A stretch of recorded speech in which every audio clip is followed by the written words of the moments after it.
Meus irmãos, muito bom dia a todos mais uma vez, a graça e a paz do nosso Senhor e Salvador Jesus Cristo. Amém. Vamos abrir a palavra do Senhor na epístola que o apóstolo Paulo escreveu aos Efésios, capítulo número 4. No último encontro que tivemos, irmãos, versando sobre essa epístola, nós dissemos que esta carta ela estava voltada a uma igreja e que o apóstolo Paulo queria que aqueles irmãos entendessem a sua identidade, a sua nova condição em Cristo, e a partir daí então pautassem a sua vida de modo a viver glorificando ao nome do Senhor. E aí, por conta daquela exposição feita, eu creio que os irmãos gravaram na mente, aquilo que era pertinente no que toca à compreensão desta epístola. E aí, os pontos levantados foram que a igreja é o povo escolhido de Deus em Cristo, a nossa relação em Cristo sempre permanece, que a igreja é o povo vivificado por Deus em Cristo Jesus. Vimos também que a igreja é o povo por meio do qual a multiforme sabedoria de Deus é revelada em Cristo Jesus. Então essa compreensão, ela deve fazer parte da vida de todos aqueles que estão em Cristo Jesus. Hoje, irmãos, nós veremos a implicação disso no que toca ao viver. E aí eu quero chamar a sua atenção para o uso que o apóstolo Paulo faz de uma palavra, na verdade são duas, mas uma é dominante, que é a palavra andar, que dentro da perspectiva do apóstolo Paulo, andar está associado não somente ao andar do ponto de vista físico, caminhar, mas ao proceder, tá? E nessa epístola não é diferente, ele usa esse termo exatamente dentro dessa perspectiva. Andar está relacionado com o proceder, tá bom?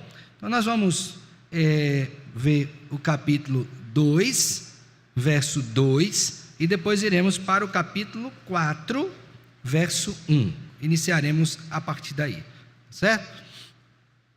2, verso 2 e 4, verso 1. Antes de lermos, vamos orar ao Senhor nosso Deus. Te bendizemos, ó Pai, por teu cuidado conosco, também expresso na medida em que nos dá a tua palavra, e juntamente com ela nos concede da ação do teu Santo Espírito, Deus Espírito Santo, de modo que compreendamos, tendo os nossos olhos desvendados, as maravilhas da tua lei. Que nesta manhã não seja de forma diferente, Senhor, pelo contrário, que o Senhor nos use, a todos nós, a começar em mim, para podermos ler, compreender e ver esta palavra, ó Deus, experimentada por cada um de nós, em todas as áreas da nossa vida, em todos os nossos relacionamentos com o Senhor, com o próximo, até mesmo com a natureza que o Senhor criou. Faz isto, ó Deus. Em Cristo oramos com gratidão e perdão dos nossos pecados. Amém. Amém. Então, Efésios 2:2 diz assim: nos quais andastes outrora, segundo o curso deste mundo, segundo o príncipe da potestade do ar, do espírito que agora atua nos filhos da desobediência. Agora, 4:1. Rogo-vos, pois eu, o prisioneiro no Senhor, que andeis de modo digno da vocação a que fostes chamados. Amém. Eu acabei de dizer aos irmãos que a palavra andar aqui, ela está associada à compreensão de procedimento, tá? Então, o apóstolo Paulo quer enfatizar que, estando ou não em Cristo Jesus, todos nós temos um procedimento que, em última instância, nos caracteriza. Então, eu imagino que você já deve ter ouvido falar, ou alguém já lhe falou, ou você de repente já falou para alguém que o proceder dele condiz ou não com uma determinada situação. No que diz respeito à nossa vida cristã, esse proceder está associado àquilo que nós fazemos como cristãos.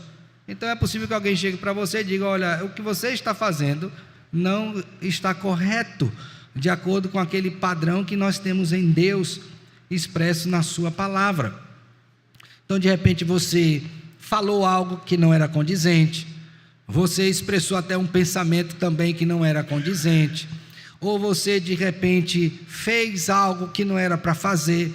Então todas estas coisas, elas estão associadas ao seu procedimento. Você vestiu uma roupa que não deveria vestir, que não era adequada, não é? Ou tirou uma roupa. Então tudo isso está relacionado com o seu proceder, de sorte que nós devemos compreender que, como crentes que somos em Cristo Jesus, nós temos um proceder que nos é característico, e nós não podemos abrir mão disto, nós não podemos negligenciar esta verdade. Então a primeira coisa que eu queria trazer para você aqui introdutoriamente é a seguinte: que se você professa uma fé em Jesus Cristo, se você diz estar unido a Ele, isso vale para todos nós, e o seu proceder destoa, algo está errado, e não é com o Senhor, nem é com a sua palavra, é conosco, e a gente precisa avaliar isso o tempo todo, irmãos. Para quê? Para que a gente de fato possa viver de modo, usando agora a expressão do verso 1 do capítulo 4, digno da vocação pela qual fomos o quê? Chamados. E eu quero usar o exemplo dos próprios crentes em Éfeso para isso, em dois momentos. Por favor, abra sua Bíblia em Atos capítulo 19. Disse aos irmãos que esse texto de Atos 19 caracteriza, ou melhor, descreve, narra a ocasião em que essa igreja surgiu. E aqueles crentes, eles foram tão impactados com o Evangelho, que fez com que a vida deles fosse transformada, inclusive abrindo eles mão de coisas financeiras. Então eles tiveram prejuízo, digamos assim, não é? Quando assumiram esta nova identidade em Cristo Jesus. Então, em Atos 19, por favor, vamos ler a partir do verso de número 17. Vamos ler juntos, tá certo? Abrir aí Atos 19, 17. O que é dito? Chegou assim habitantes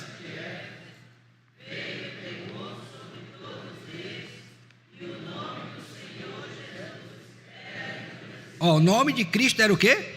Engrandecido. Como? Vamos prosseguir? Muitos dos que creram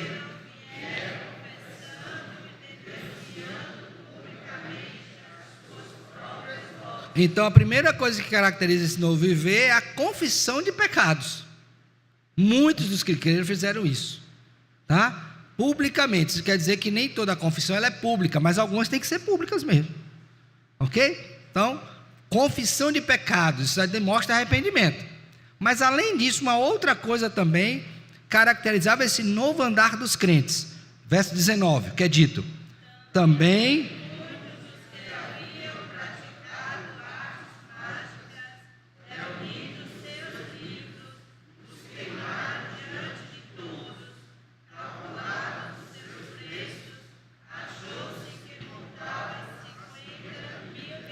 então veja, agora além de confissão, você tem uma mudança, que era o seguinte: tinha gente que praticava artes mágicas, que inclusive é uma das obras da carne que está descrita em Gálatas capítulo 5, tá? E eles pegaram os livros que eles usavam para isso, e eles o quê? Queimaram, ou seja, inutilizaram de uma vez por todas. Eu achei interessante que uma vez uma pessoa estava enfrentando uma grande dificuldade, e ela veio e disse: o que é que você está lendo? E olha só como é importante que você lê, viu? Aí ela disse, quando ela trouxe, que eu disse: deixa esses livros comigo. Aí eu peguei e comecei a ler aqueles livros. Não aguentei ler até o final, mas já deu para tirar o perfil. Eu disse: olha, esse livro aqui não presta para você ler. A sua mente está em confusão exatamente por isso. A gente fala essas coisas, o povo acha que não, mas cuidado com o que você lê, muito cuidado. Pois bem, aí ele disse: pastor, o que é que eu faço? Eu disse: vou deixar na biblioteca do seminário. Eu disse: Deus me livre. Deus me livre, não, desse não é nem para estar aqui, meu filho, isso aqui tem que tocar fogo, mas ninguém mais lê isso aqui, não presta para nada, só para desviar da fé. Não lê isso aqui de jeito nenhum. Então, esses crentes aqui perceberam isso Isso trouxe um prejuízo que, inclusive, por Lucas, que era muito detalhista, né? Ele escreveu quanto custava isso. É um novo proceder. E aí ele faz o fechamento dessa mudança em termos de progresso do reino de Deus. Então veja como esse testemunho impactante, veja, ninguém é convertido por testemunho, tá? Mas o testemunho vai à esteira da palavra. Você prega e aquilo que você prega vive, e automaticamente isso tem um efeito sobre as pessoas, tá bom? Isso aí é muito importante. Aí no verso 20, olha o que é dito, de Atos 19. Assim, a palavra do Senhor crescia e o quê? Poderosamente. Olha que coisa. Então veja o efeito disso, de um andar novo. Então nós somos chamados como crentes a andar de modo diferenciado. Mas observe que esta mesma igreja em Éfeso, que está sendo aqui alvo desse louvor, né, da minha parte, digo, ela também passou por uma ocasião onde o andar dela já não era tão digno do chamado que elas receberam. Vamos agora para Apocalipse, por favor, capítulo 2, e vejamos que quando o Senhor Jesus Cristo escrutina essa igreja, lembra das cartas, né, as igrejas da Ásia Menor, então ele tem agora uma outra perspectiva sobre essa igreja. Vamos lá? Atos 2:1. Ao anjo da igreja em Éfeso escreve: estas coisas diz aquele que conserva na mão direita as 7 estrelas e que anda no meio dos 7 candeeiros de ouro. Agora veja o verso 2, conheço as tuas obras. Lembra, irmão, que quando Paulo vai falar da nova vida, Efésios capítulo 2, verso 10, ele diz que nós fomos criados em Cristo para as boas obras, as quais Deus preparou de antemão para que andássemos nelas. Então você foi criado, e eu também, para boas obras, à semelhança dessa igreja. Então Paulo está trazendo a memória é isso, Cristo conhece as obras da igreja, ele conhece o proceder da igreja, como um todo e individual de cada crente, tá bom? Então ele diz: conhece as tuas obras, tanto o teu labor como a tua perseverança, e que não pode suportar homens maus, e que puseste a prova os que a si mesmos se declaram apóstolos, e não são, e os achastes mentirosos. E tens perseverança, e suportaste prova por causa do meu nome, e não te deixaste o quê? Então tem coisa boa em vocês, mas tem uma coisa que está faltando. O que é? Verso número 4. Tenho, porém, contra ti, que abandonaste o teu primeiro o quê? Lembra, pois, de onde caíste, arrepende-te, e volta à prática das primeiras obras, senão venham a ti e moverei de seu lugar o teu candeeiro, caso não te o quê? Arrependa. Então, quando algo está errado no meu andar, isso não condiz com o chamado que recebi. Logo, isso requererá de mim o quê? Arrependimento. Eu tenho que voltar à prática das boas obras, aquelas que o Senhor preparou para que eu andasse nelas. Assim eu quero mostrar aos irmãos que é possível que você, em algum momento da sua vida, tenha andado de modo condizente, mas por alguma situação, Deus sabe qual, você debandou e deixou de andar como deveria andar. E essa é a chamada do Senhor para que você o quê? Volte a andar nos caminhos corretos.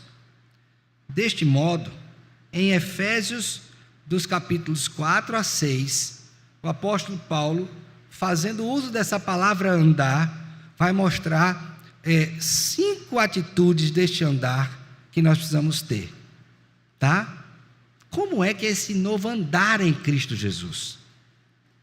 Então, por favor, a primeira coisa está aí no verso número 1 a 16, é uma porção longa, mas você vai observar comigo que a palavra andar, ela capitula aqui esta porção, que está dividida da seguinte forma. Primeiro, esse novo andar, ele é revestido de uma nova disposição interior. Por favor, veja comigo aí, Efésios 4:1. Rogo-vos, pois eu, prisioneiro no Senhor, que andeis, agora veja, como é que vai ser o andar? De modo digno da vocação a que fostes chamados.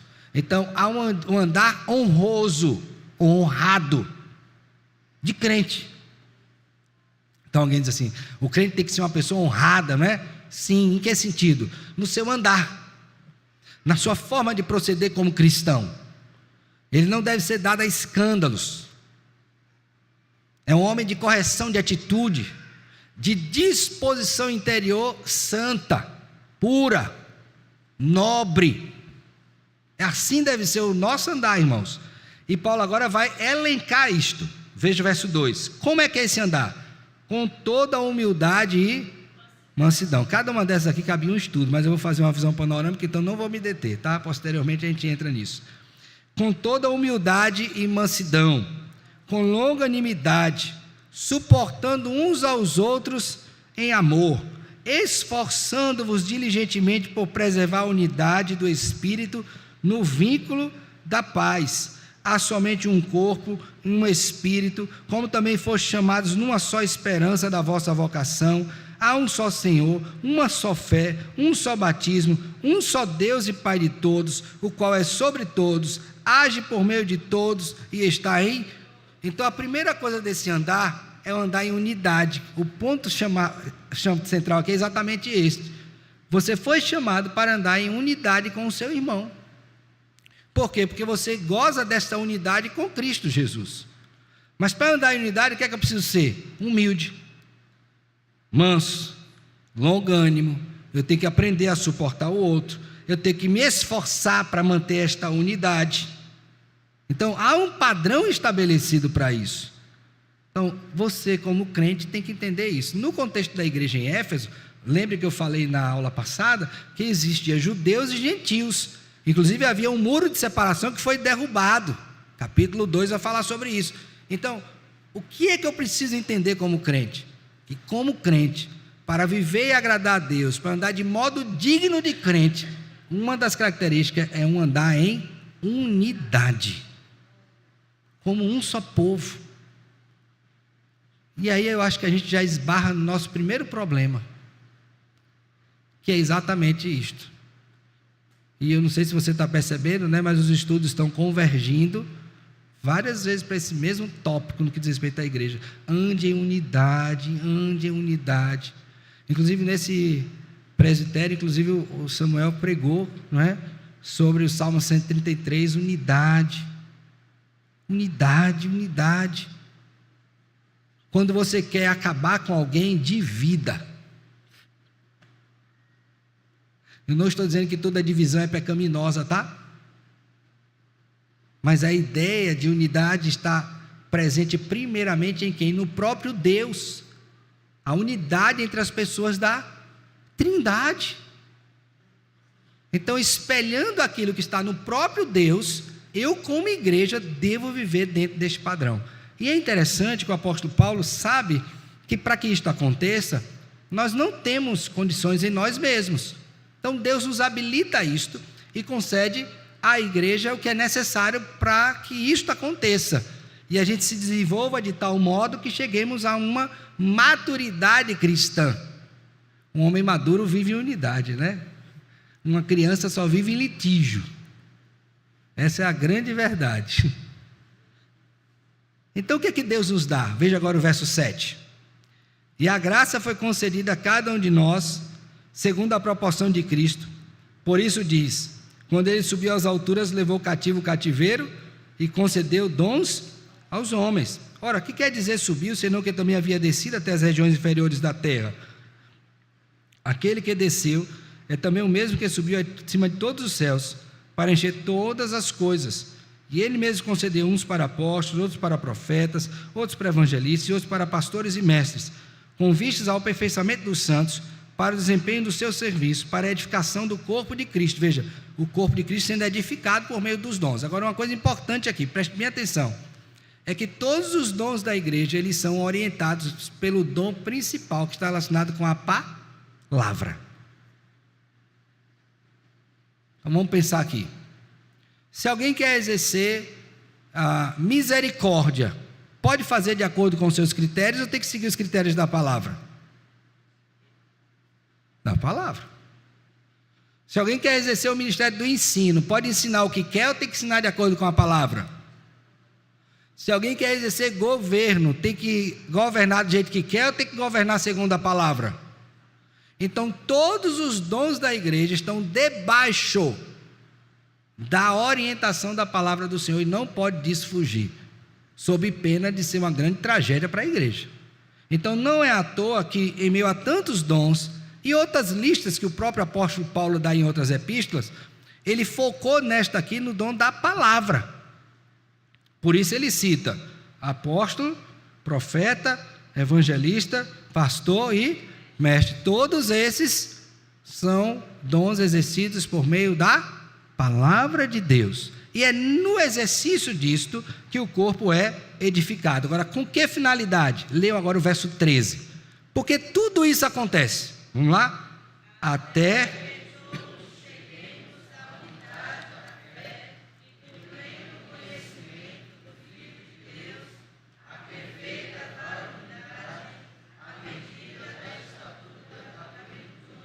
então veja a ideia de unidade mais uma vez presente. Então tudo é usado para que o povo o quê? Chegue a esse padrão de ser um só povo. Um povo o quê? Unido. Então como é que deve ser em primeiro lugar o nosso andar? Um andar em unidade. Deixe-me dar um exemplo negativo disto. Abra sua Bíblia aí, por favor, em Juízes. Vocês já ouviram sermões nesse livro, e vocês sabem que há uma tônica nesse livro. Qual é a tônica?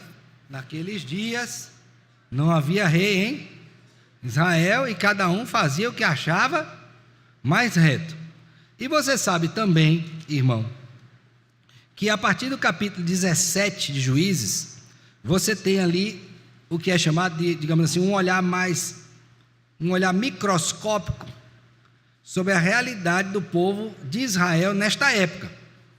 E uma das coisas que se observa desde o capítulo 17 é que esse afastamento do Senhor por meio da idolatria vai promover, não sei se promoção seria a ideia real, né? Ou melhor, vai trazer um grande prejuízo para o povo do Senhor, que é qual? A quebra de unidade. Como é que isso se verifica? Por favor, veja comigo. Juízes, capítulo 20. Eu falei a partir do 17, mas eu quero que você leia agora o 20, tá? A partir do 17 essa ideia está presente. Juízes capítulo 20, beleza? Posso seguir? Verso 41, vou ler a partir daí. Viraram os homens de Israel e Benjamim, pasmaram, porque viram que a calamidade lhes tocaria. E viraram diante dos homens de Israel para o caminho do deserto. Porém a peleja os apertou, os que vinham das cidades os destruíram no meio deles. Cercaram a Benjamim e seguiram-lhe onde repousava, ali o alcançava até diante de Gibeá para o nascente do sol. Caíram de Benjamim 18.000 homens, todos estes homens valentes. Então viraram e fugiram para o deserto da penha Rimon, e na respiga mataram ali pelos caminhos os 5.000 homens, e de perto seguiram até Gidom e feriram deles 2.000 homens. Todos os que de Benjamim caíram naquele dia foram 25.000 homens que puxavam da espada, todos eles homens valentes. Porém 600 homens viraram e fugiram para o deserto da peleja de Rimon, onde ficaram 4 meses. Os homens de Israel voltaram para os filhos de Benjamim e passaram a fio de espada tudo o que restou da cidade, tanto homens como animais. Em suma, tudo o que encontraram, e também todas as cidades que acharam, e puseram o quê? Fogo. Sabe o que é isso? Briga, guerra, morte, dentro do próprio povo do Senhor. Então, quando você quer viver do jeito que você acha que é certo, você está promovendo a quebra da unidade.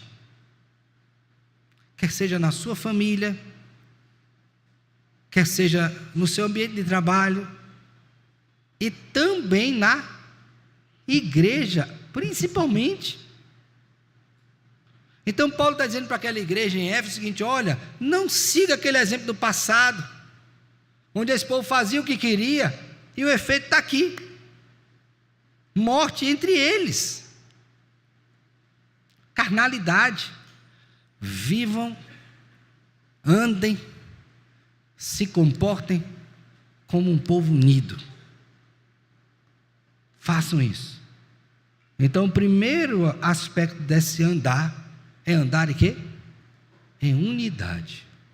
Você é crente? Pois ande em unidade. Agora, Deus sabe, irmãos, que muitas vezes esse andar em unidade, andar em paz, não é uma coisa fácil, né?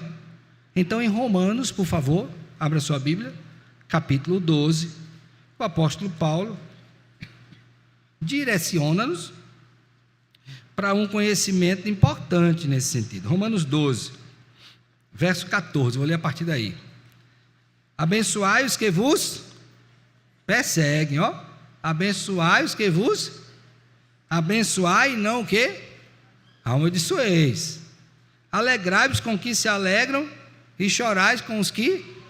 Isso é quem vive em unidade. Tende o mesmo sentimento uns para com os outros, ó, unidade, o mesmo sentimento uns para com os outros. Em lugar de ser orgulhosos, condescendei com o que é humilde. Não sejais sábios aos vossos próprios olhos. 17. Não torneis a ninguém mal por mal. Agora observe bem, ó. Esforçai-vos por fazer o bem perante o quê? É um esforço. E aí leiam agora juntos o 18. Se possível...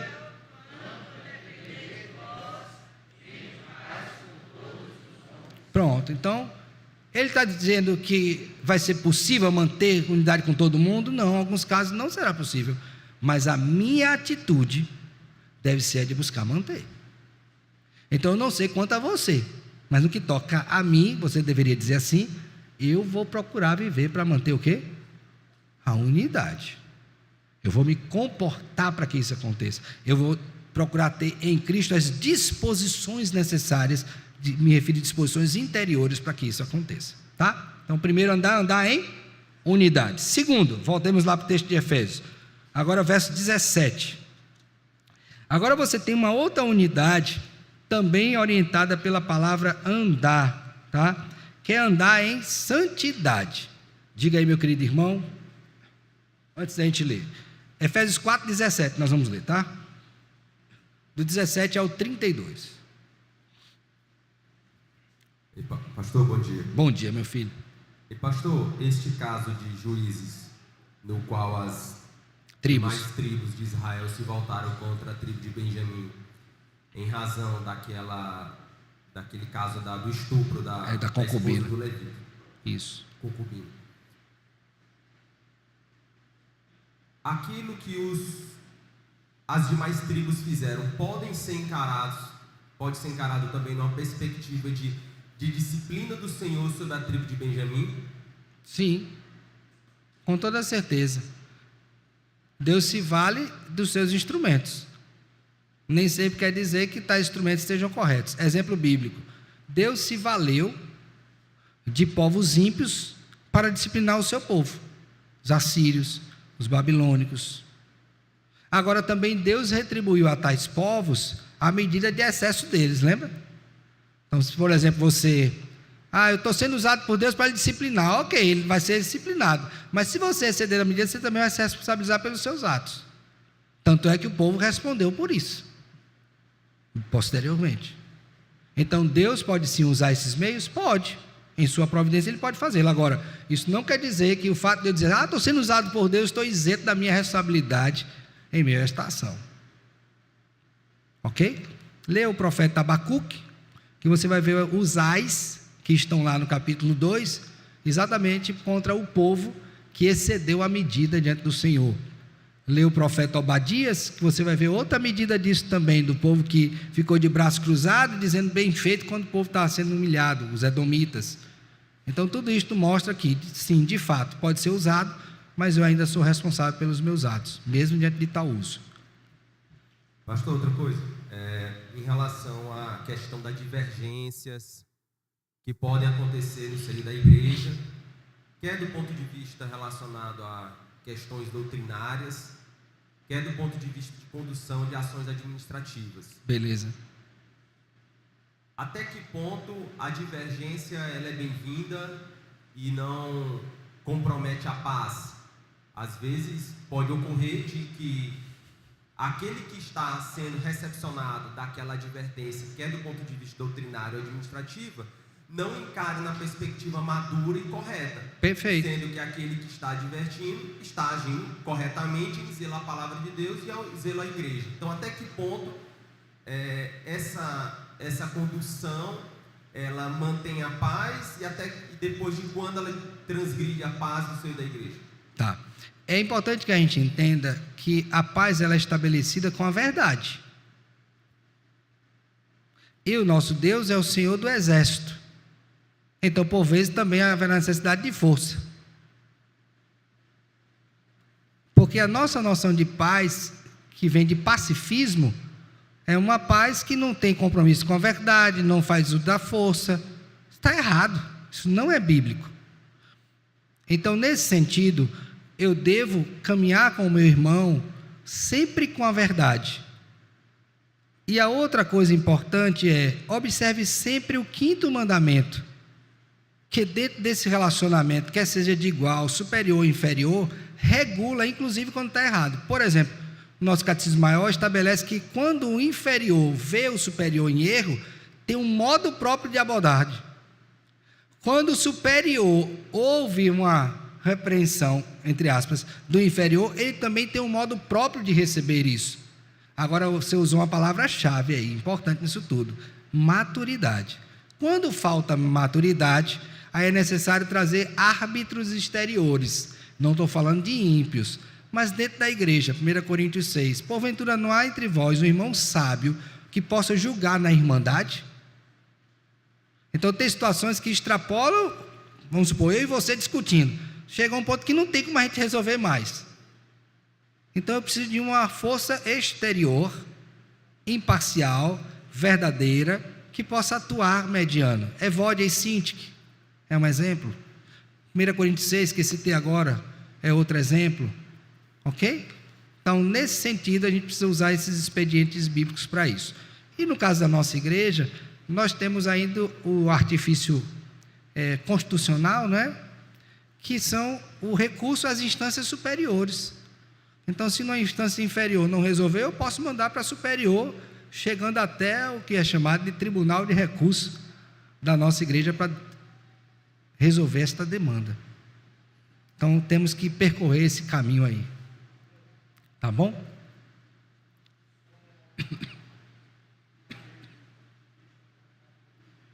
Pois não.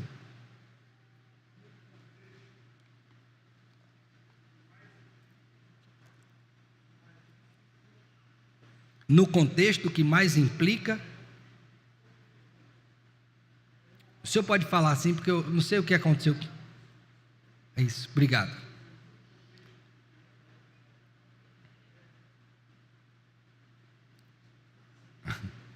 Vai, vê se dá certo. Isso. Foi levantado pelo Alberto, o irmão Alberto. Uhum.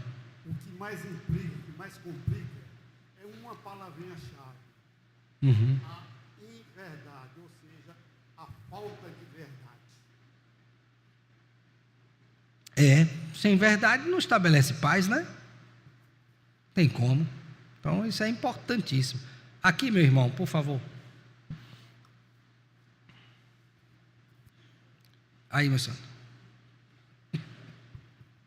Eis a grande questão, né? É por isso que hoje existe prognósticos que detectam, de fato, para quem tem fé, né? Só existe uma verdade, e a verdade é Cristo. O relativismo implica nisso. Quebra a unidade. unidade. Eu gostei muito de uma palavra que você disse hoje, reverendo Alex. Pois não. E eu acredito, como sempre que você fala, vem de Deus, né? O homem maduro. O homem maduro exatamente. Perfeito. Vive em unidade. Criança.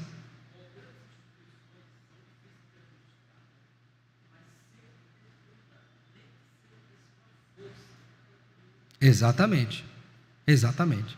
Ele está falando da questão de maturidade, unidade, infantilidade ou imaturidade, litígio sempre, e a necessidade que grandes instituições usem, inclusive, meios de força previstos, logicamente, para isso. Tá bom?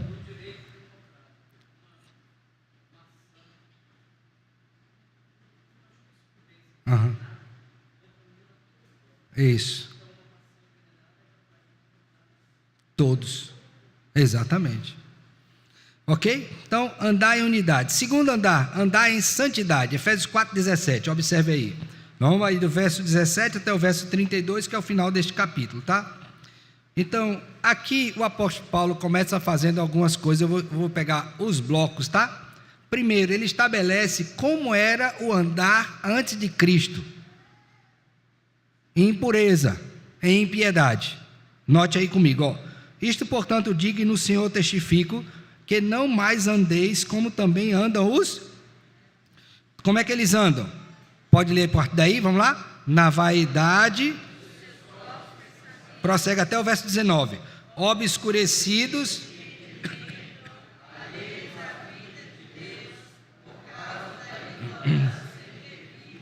Pela dureza.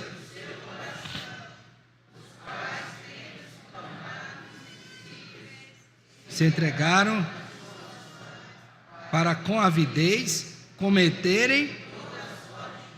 Então ele está dizendo o seguinte: olha, isso aqui é que os gentios fazem. Eles são alheios a Deus, eles não querem a verdade, eles andam em impureza, eles são duros de coração, eles não têm entendimento da... Esse é o andar de um ímpio. Mas aí Paulo faz o contraponto, dizendo o seguinte: mas não foi assim que vocês aprenderam de Cristo.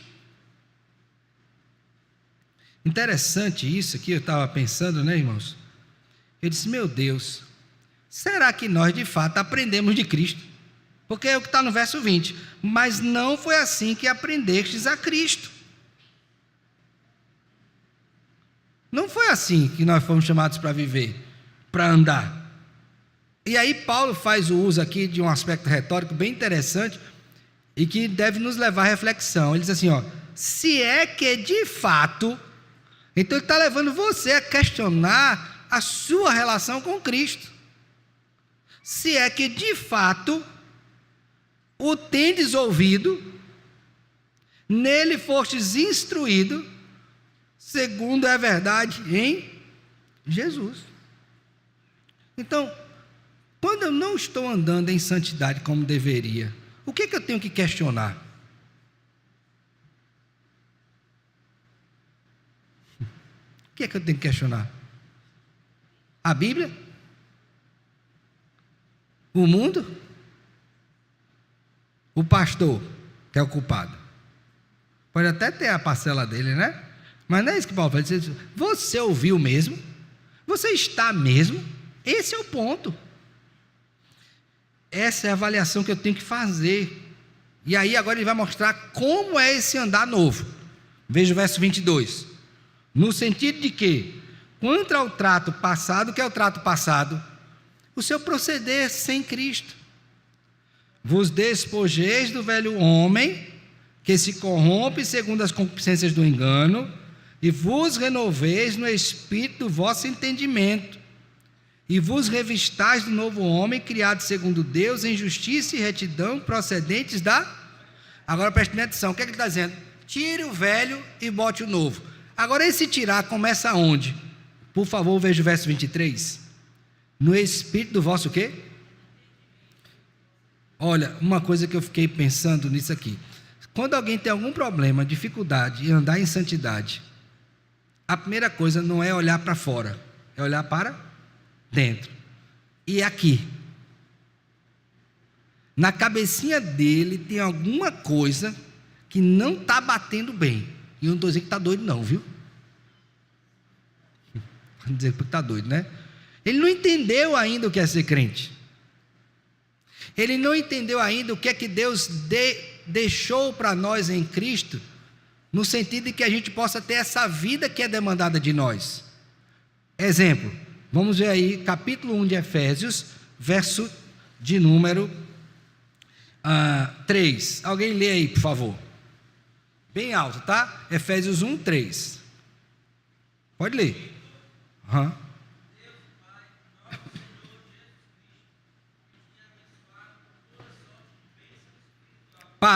Ele tem abençoado o povo com o quê? Não, é toda sorte de bênção. Faltou alguma? Não, é tudo. Então, tudo que você precisa para viver, andar em santidade, deixar o velho homem e botar o novo, já está disponível. Em quem? Em Cristo. Então, se eu não estou fazendo uso, não é porque não tem, é porque eu não estou usando. Esses dias eu estava com fome lá em casa, cheguei depois na reunião, aí geralmente Sinara deixa alguma coisa pronta na geladeira e tal, mas eu não sei porque eu abri a geladeira e não vi, né? Aí fui na despensa, aí futuquei, aí tinha uma caixa lá com as bolachas, fazia tempo que eu não comia biscoito recheado, essas coisas, né? Você também não gosta, estava lá no fundo, eu futuquei, aí lá no fundo tinha um, como é que chama? É Oreo, é? Oreo, né? Pronto. Eu disse, rapaz, eu com fome, um negócio desse aqui me esperando, eu ia dormir com fome, mas veja, tinha o que ela tinha feito que eu não vi, e tinha um que estava lá no fundo do baú que eu também não sabia que tinha.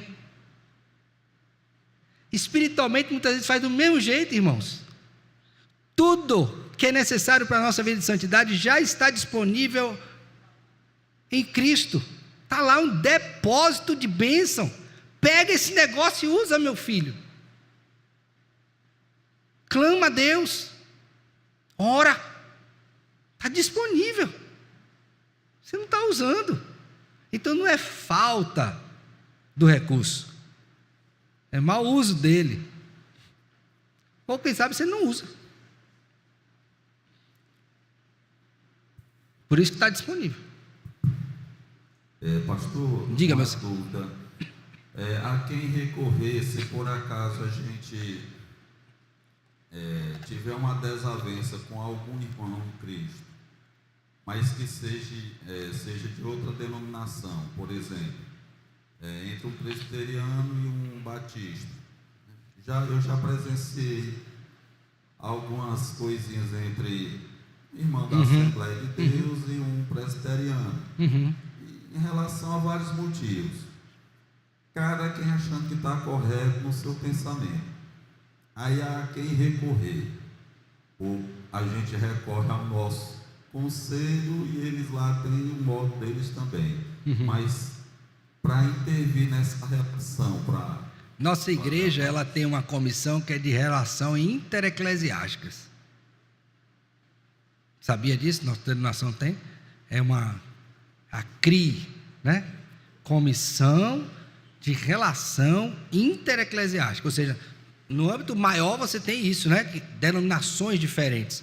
Ora, se essa estrutura está estabelecida lá, quem pode mais, pode menos. Então, se houver uma demanda dessa monta que o irmão está falando, nós temos que fazer uso do mesmo princípio, de igreja para igreja, se a coisa extrapolou da forma que o irmão está dizendo. Tá bom? Isso, começa assim, de baixo, né?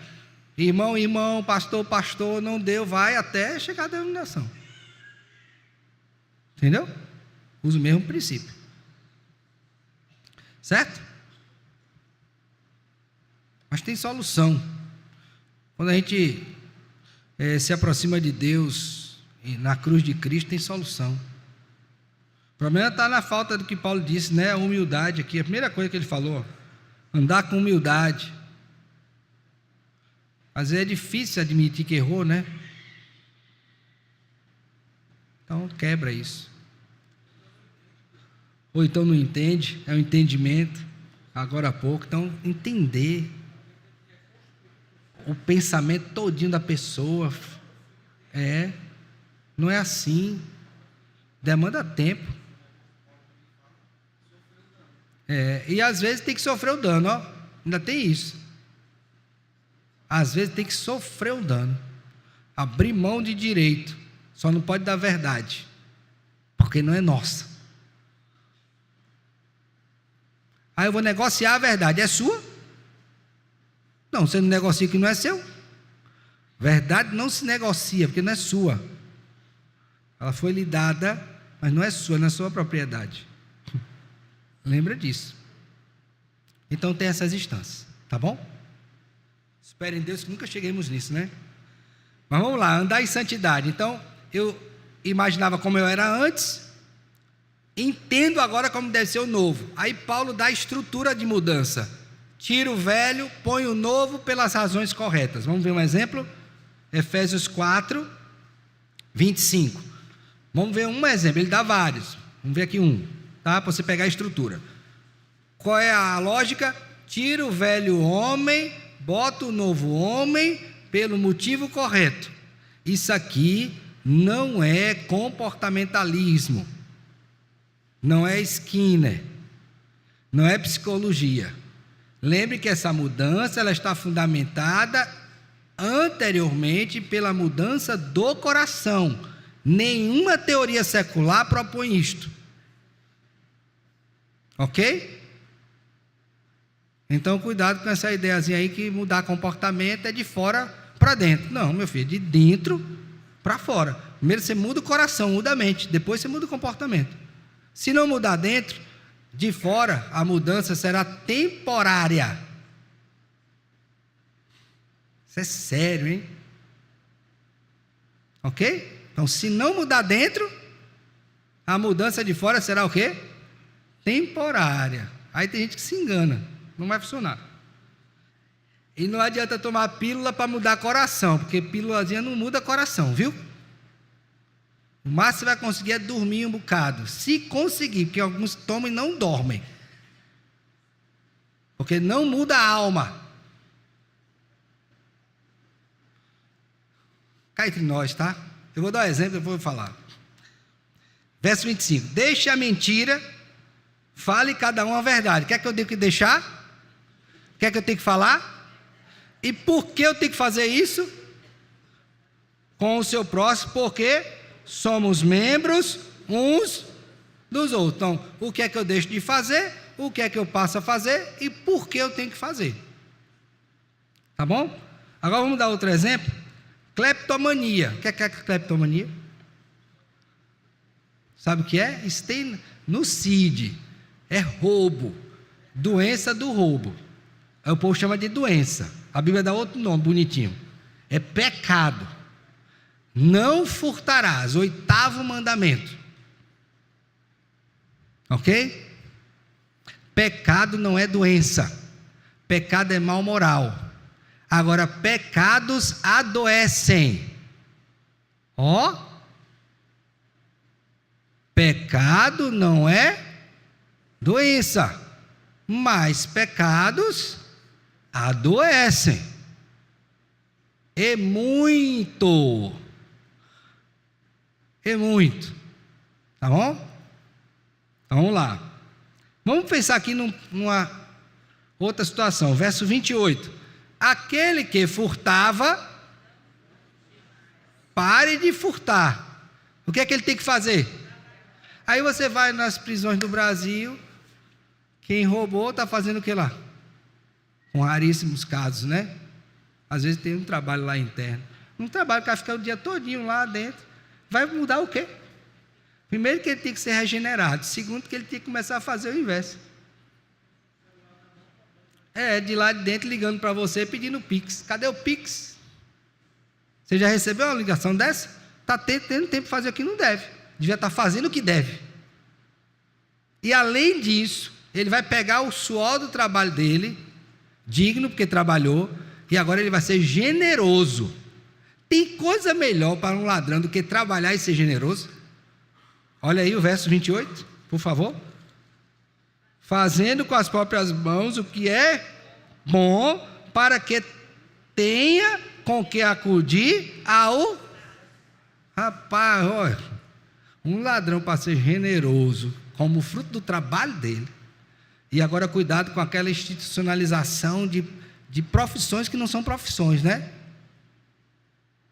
Esses dias eu soube de um assalto que teve aqui na Praça da Pissarreira. O cara disse, rapaz, não faço isso não, estou indo no meu trabalho. O cara disse, você acha que eu não estou trabalhando também não? Estou desde cedo na rua. O ladrão disse isso para quem ele roubou. Mudança de mente, lembra que mudança de mente? A mentalidade está distorcida. Onde fazer o certo o errado é trabalho. Então, se eu quero andar em Cristo, eu tenho que aprender a andar em santidade. verdade. Tirar o velho homem, botar o novo, pelas razões certas. Beleza? Diga, meu santo.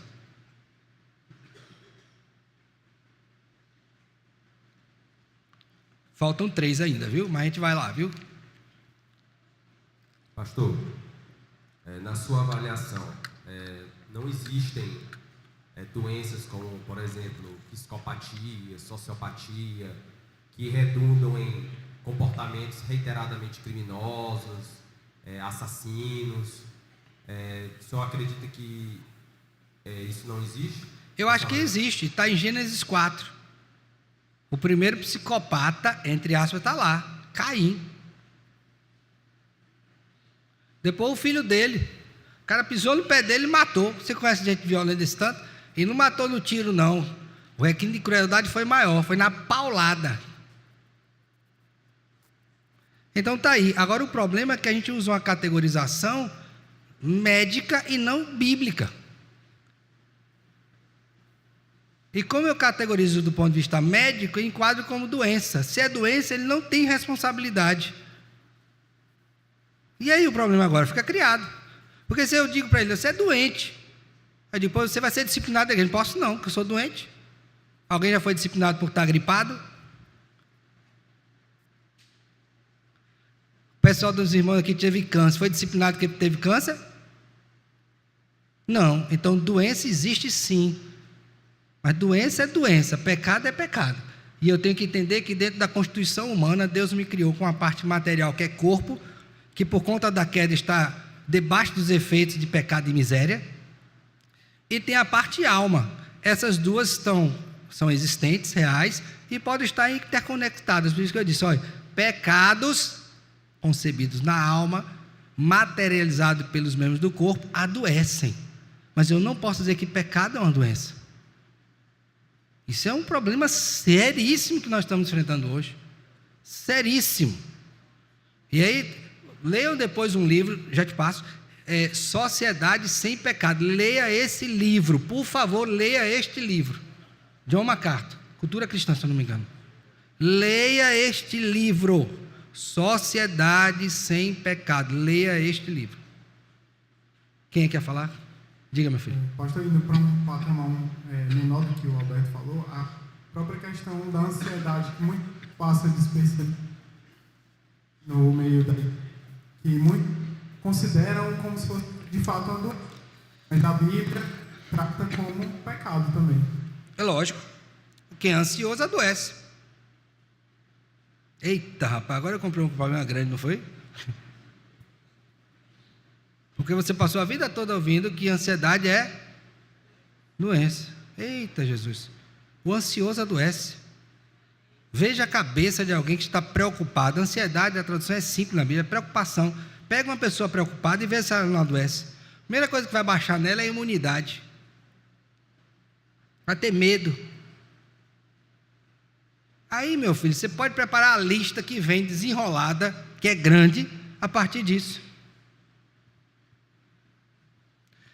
Eu tenho que aprender a lidar com isso, mas eu sei que isso não é fácil, é uma mudança de mentalidade.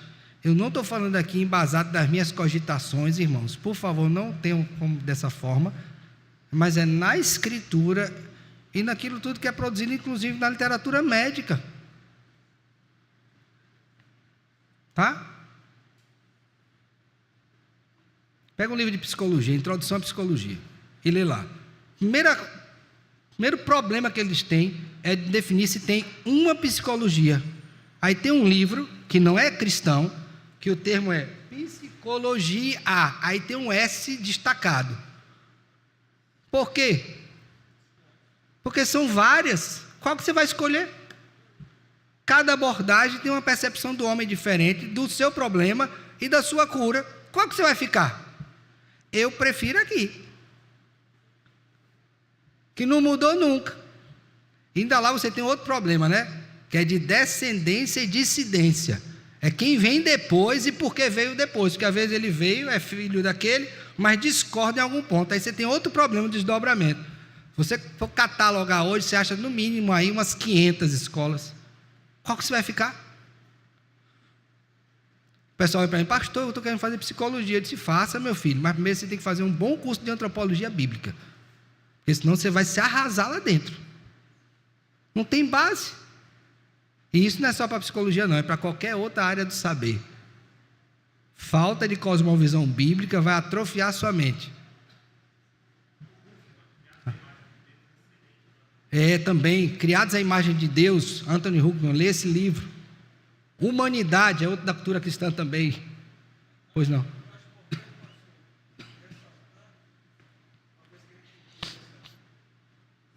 Nessa seara, né?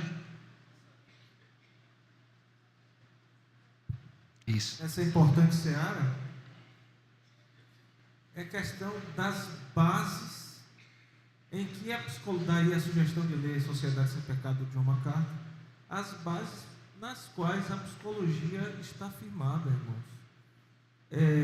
É retirada de Deus do processo, do trono, para colocar o homem. Então, isso na filosofia a gente chama de uma base naturalista. Exato.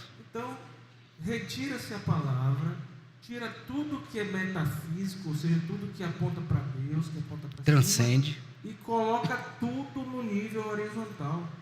E aí começa a gerar essa dificuldade. Aí você encaminha alguém para um psicólogo, onde a escola que ele foi formado é uma escola assim, eu quero me divorciar. Por que você quer se divorciar? Porque meu marido, isso e aquilo. Então, está se fazendo mal? Tá, então se divorcie. Aí você vai ouvir. É verdade. Vai ouvir isso mesmo. Ou não ouviram? Não. Eu acho que nós não estamos falando nenhuma verdade aqui não. Tá? Cuidado. Falei do cuidado de ler, cuidado de você estar andando. Agora volta a dizer, pastor, existem doenças? Existem. Quais? Quais? Meu filho, aí tem um monte. Várias. Agora, outro problema. Qual é o conceito de doença? Qual é o conceito de doença?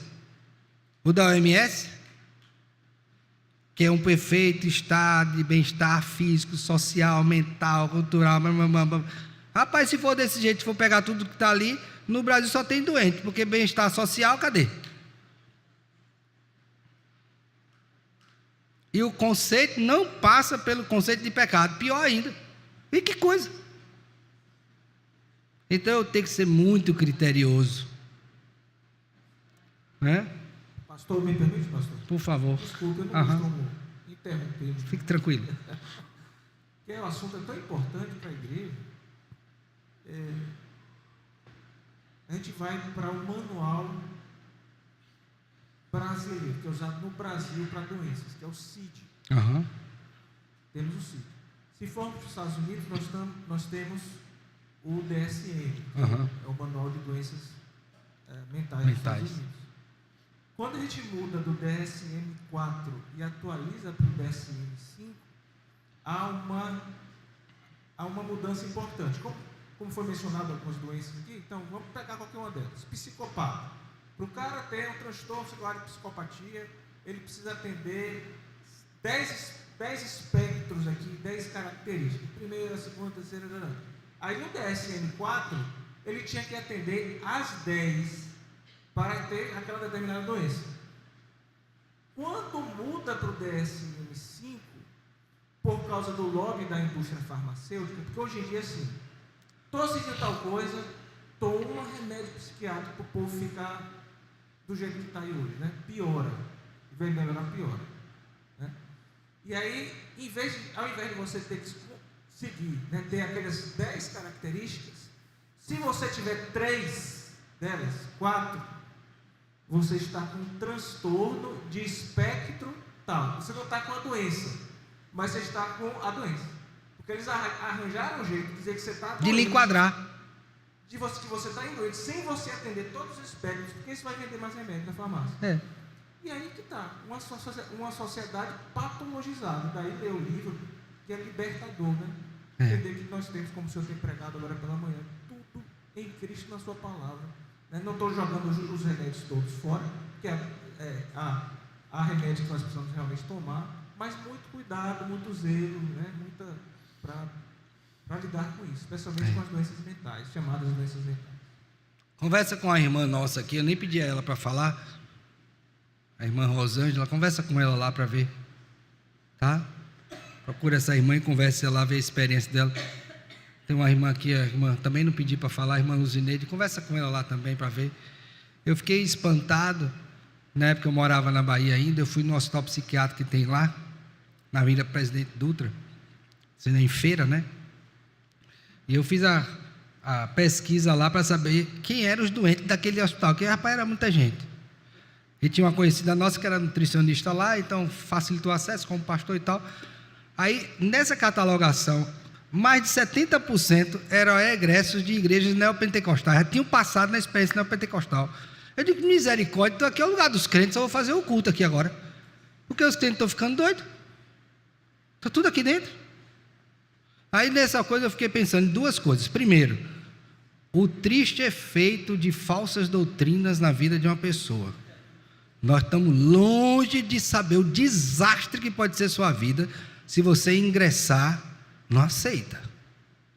A gente acha que é brincadeira e tal, rapaz, não brinque com isso. Cuidado. Está longe de saber. E a outra coisa que chamou a atenção foi a seguinte, né? Por que não resolver estas coisas biblicamente? Aí eu fui perguntar, os doentes estavam lá. O que aconteceu? Fruto de um divórcio. Pirou depois do divórcio. Pirou. Uma perda de emprego, um endividamento. Tinha gente lá que tinha caído na mão de agiota e aí ficou doido porque já não conseguia mais dar conta de resolver. Problemas ordinários que não foram resolvidos dentro do padrão bíblico. Muitos casos. Então, eu e você, meus irmãos, estamos à mercê destas coisas. Mas nós temos os recursos em Deus para nos santificar, para nos ajudar. Então, antes de correr doido, rasgar a roupa e sair pela rua, venha conversar antes. Venha apresentar sua demanda, vamos colocá-la diante do Senhor, vamos entender, vamos pedir ajuda. Se for financeira, vamos chamar um contador, a igreja tem contador. Fazer aqui um levantamento, um advogado para ver direito econômico, se você não está sendo lesado. Vamos usar os meios lícitos que Deus nos dá de você lançar a mão da loucura. E é inclusive como uma fuga, exatamente. Eu lembro de um caso, tinha um projeto social em Belo Horizonte, que pegava o pessoal na rua, dava banho, cortava cabelo, tal, né? E aí dava janta, tinha um local para ele chegar e jantar. E depois que a pessoa se arrumou toda, o responsável pelo trabalho chegava lá e conversava com a pessoa para saber o que foi, né, que levou ela àquela condição. Ele disse, rapaz, o cara era um engenheiro formado, mestre, tinha sido um diretor de uma alta empresa, mas um dia ele chegou para trabalhar e recebeu a carta de demissão. E ele tinha que voltar para casa para comunicar à família que aquele padrão de vida que ele tinha não teria mais. Ele não suportou aquilo. Resultado, tornou-se um andarilho.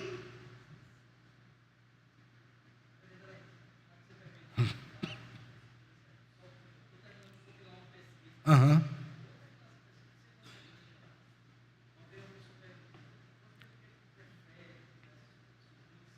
Uhum.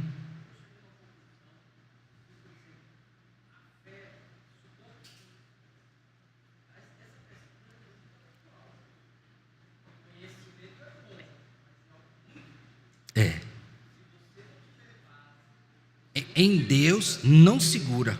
Não segura. Tem gente que fica louco pra...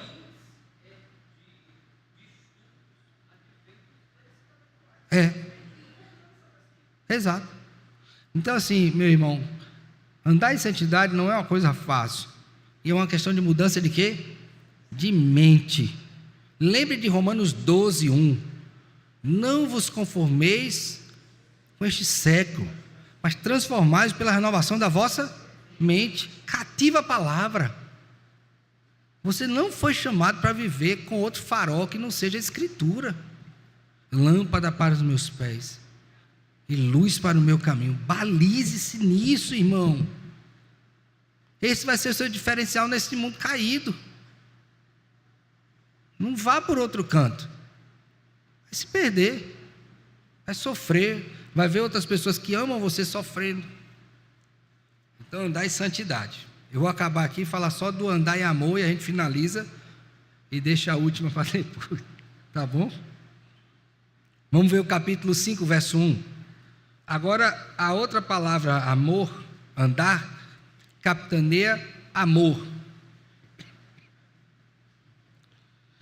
Sede, pois, imitadores de Deus, como filhos amados, e andai em amor, como também Cristo nos amou, e se entregou a si mesmo por nós, como oferta e sacrifício a Deus, em aroma, o quê?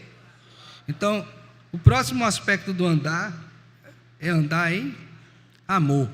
E a ênfase que o apóstolo Paulo dá aqui, passa pelo seguinte: primeiro, amar é um ato, ele nos amou, que gera sentimentos.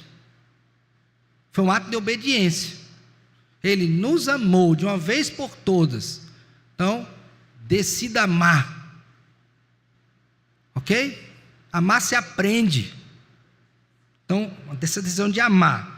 Esse amar aqui que ele enfatiza está relacionado com entrega de si mesmo. Então, eu não amo para entregar o outro. Eu te amo, aí boto o outro no sal. Não. Você vai. Tá? Então é muito bonito a gente amar com os outros. Amar é a oferta pessoal, não é do outro. Tá bom? Então, entenda isso. Uma entrega a si mesmo. Essa oferta, aqui a ênfase, oferta e sacrifício a Deus em aroma suave, não é amar do modo que eu quero. O apóstolo Paulo aqui, como bom judeu, está fazendo alusão ao sacrifício do Antigo Testamento, mostrando que esse sacrifício foi prescrito pelo Senhor de modo específico. Então, eu não posso dizer, eu vou amar do meu... Desculpa. Eu vou amar do meu jeito. Já ouviu isso, Davi? Você que está aí namorado, não é para amar do seu jeito não, meu filho. É para amar do jeito de Deus. Muito bonitinho isso. Eu amo do meu jeito. Aí a pessoa que se vira para entender o seu jeito de amar. Seu jeito bruto, seu jeito negligente, seu jeito displicente. Não é assim não. É amar como Cristo amou. É a oferta no padrão que Ele estabeleceu, não o que eu quero. Aqui que está a dificuldade.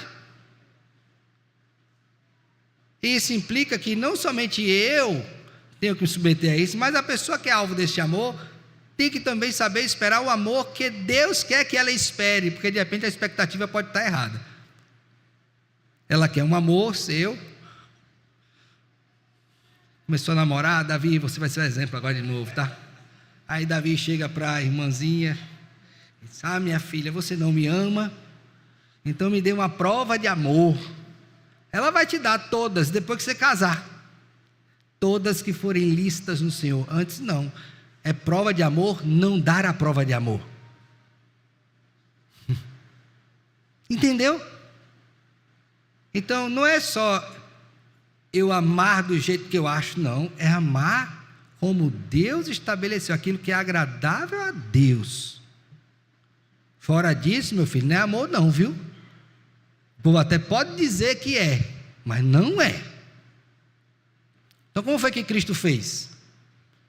Ele deu a sua vida, Ele santificou em prol do outro, não é? Sendo obediente, derramou o seu sangue, não é? Ele não fez a vontade dele, mas a vontade daquele que o enviou. Tudo isso está relacionado. Então eu sou chamado como crente a andar como? Neste amor. E aí, irmãos, é interessante, né? A gente perceber que quando este amor acontece, ele se torna um aroma suave, ou seja, é algo deleitável. Você tem prazer de experimentar isso. É algo agradável a Deus e ao outro também. Então eu preciso andar em unidade, eu preciso andar em santidade, E eu preciso andar em amor. Faltam 2, que só na próxima semana. Tá? Andar na luz e andar em sabedoria. Tá bom? Ficou claro aqui? Beleza? Que Deus te abençoe, te guarde. Qualquer dúvida, nos procure aí, nós, pastores, para poder te ajudar e te orientar.